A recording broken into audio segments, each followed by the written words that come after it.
पापी इंसान के बुरे दिन कब शुरू होते हैं? पाप शरीर के किस अंग से प्रवेश करता है? पाप का घड़ा भरने पर क्या क्या संकेत मिलते हैं? एक बार भगवान शिव माता पार्वती के साथ बैठे थे।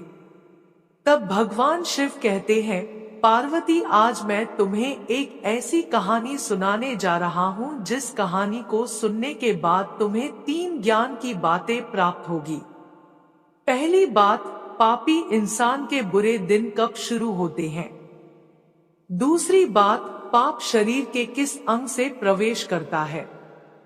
तीसरी बात, पाप का घड़ा भरने पर कौन कौन से संकेत मिलते हैं। तब माता पार्वती कहती है कि यदि मुझे यह 3 ज्ञान की बातें प्राप्त होती हैं, तो आप निश्चित ही कहानी शुरू कीजिए। भगवान शिव कहते हैं, पार्वती, एक गांव में 2 मित्र रहते थे। बचपन में उनमें बहुत ही मित्रता थी। एक का नाम था पाप बुद्धि और दूसरे का नाम था धर्म बुद्धि। पाप बुद्धि पाप के काम करने में जरा भी नहीं डरता था। कोई भी ऐसा दिन नहीं जाता था जब वह कोई ना कोई पाप ना करे। यहाँ तक कि वह अपने सगे संबंधियों के साथ भी बुरा व्यवहार करने में नहीं चूकता था। वही दूसरा मित्र जो धर्म बुद्धि था, सदा अच्छे अच्छे काम ही किया करता था। वह अपने मित्रों की कठिनाइयों को दूर करने के लिए हमेशा तत्पर रहता था। वह अपने चरित्र के कारण काफी प्रसिद्ध था।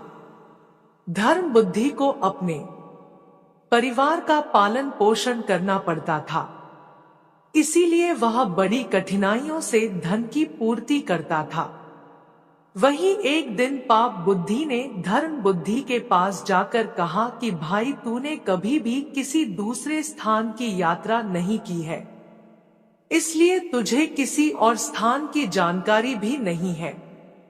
जब तेरे बेटे नाती उन स्थानों के बारे में पूछेंगे तो तू उनको क्या जवाब देगा? इसलिए एक काम कर, मैं चाहता हूँ कि तू मेरे साथ घूमने के लिए चल। धर्म बुद्धि बिल्कुल भी कपटी नहीं था। इस प्रकार धर्म बुद्धि ने पाप बुद्धि की बात मान ली। वही ब्राह्मण से शुभ मुहूर्त निकलवा कर वह दोनों यात्रा पर चल पड़े। चलते चलते वह एक सुंदर नगरी में जाकर रहने लगे। वहीं पर पाप बुद्धि ने धर्म बुद्धि की सहायता से काफी सारा धन कमा लिया। जब अच्छी कमाई हो गई तो वह अपने घर की ओर रवाना हुए। रास्ते में पाप बुद्धि मन ही मन सोचने लगा कि मैं इस धर्म बुद्धि को ठग कर इसके सारे धन को हथिया लूं और धनवान बन जाऊं। और फिर पाप बुद्धि ने ऐसा सोचकर उसका उपाय भी खोज निकाला। पाप बुद्धि और धर्म बुद्धि दोनों जब गांव के निकट पहुंचे तो पाप बुद्धि ने धर्म बुद्धि से कहा, यह सारा धन हमें गांव में ले जाना ठीक नहीं है।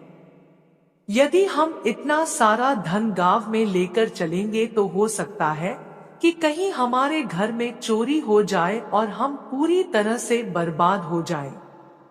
पाप बुद्धि कहने लगा, भाई, अगर हम सारा धन गांव लेकर गए तो और भाई इसे बंटवा लेंगे और हमारा जीना मुश्किल हो जाएगा। इसलिए इस धन में से जरूरत के अनुसार हम थोड़ा धन साथ ले जाएं। बाकी धन को इसी जंगल में दबा दें। जब जरूरत पड़ेगी तब जाकर ले जाएंगे। पाप बुद्धि की बात को सुनकर धर्म बुद्धि बहुत खुश हुआ, क्योंकि धर्म बुद्धि के अंदर किसी प्रकार का कोई छल पाप नहीं था।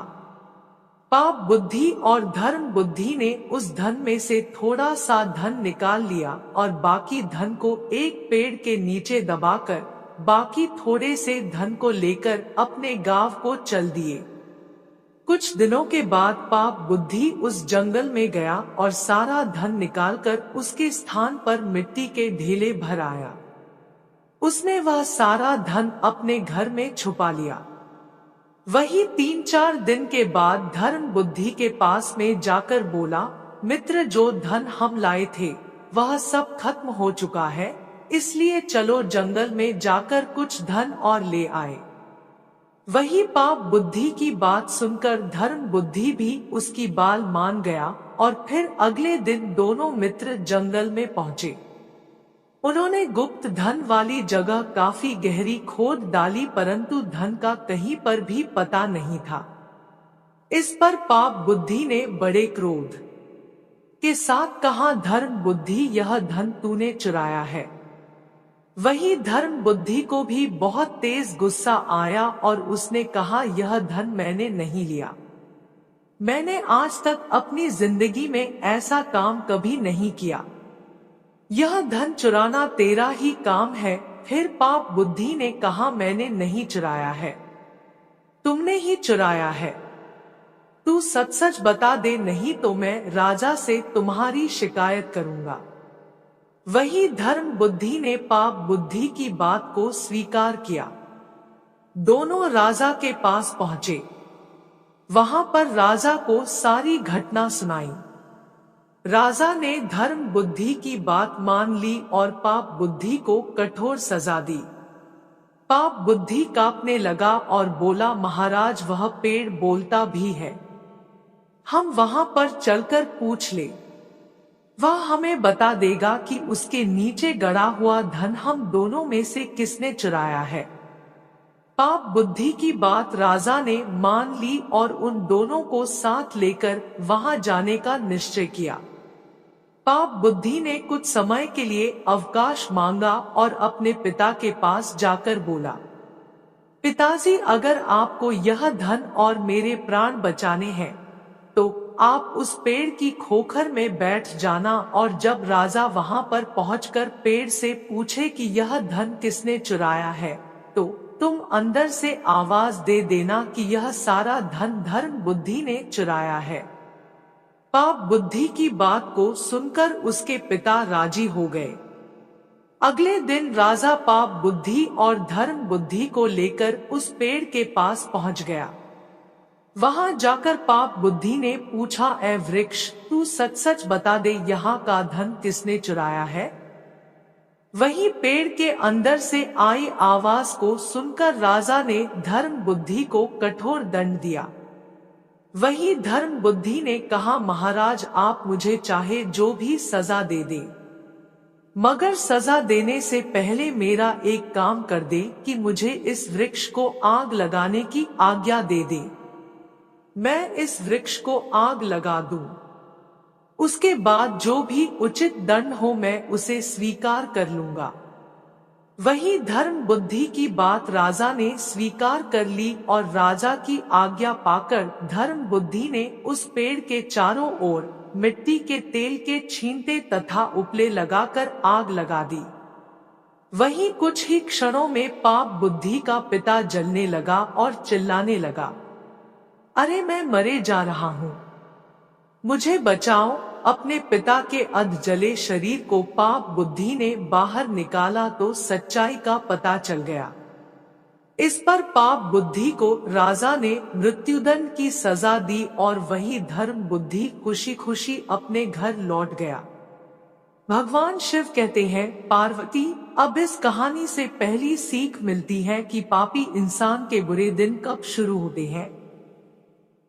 तो समझ लो, जब इंसान के मन में लालच आ जाता है और दूसरे का दुख देखकर खुशी होने लगती है, तो इंसान के बुरे दिन शुरू हो जाते हैं। जैसे कि पाप बुद्धि के हुए।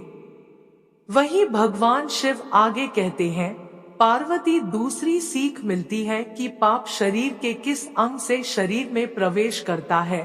तो समझ लो, इंसान जिस अंग से सामने वाले व्यक्ति को नीचा दिखाने का प्रयास करता है, उसी अंग से पाप बुद्धि में वृद्धि हो जाती है और फिर धीरे धीरे उस व्यक्ति के पाप का घड़ा भरने लगता है।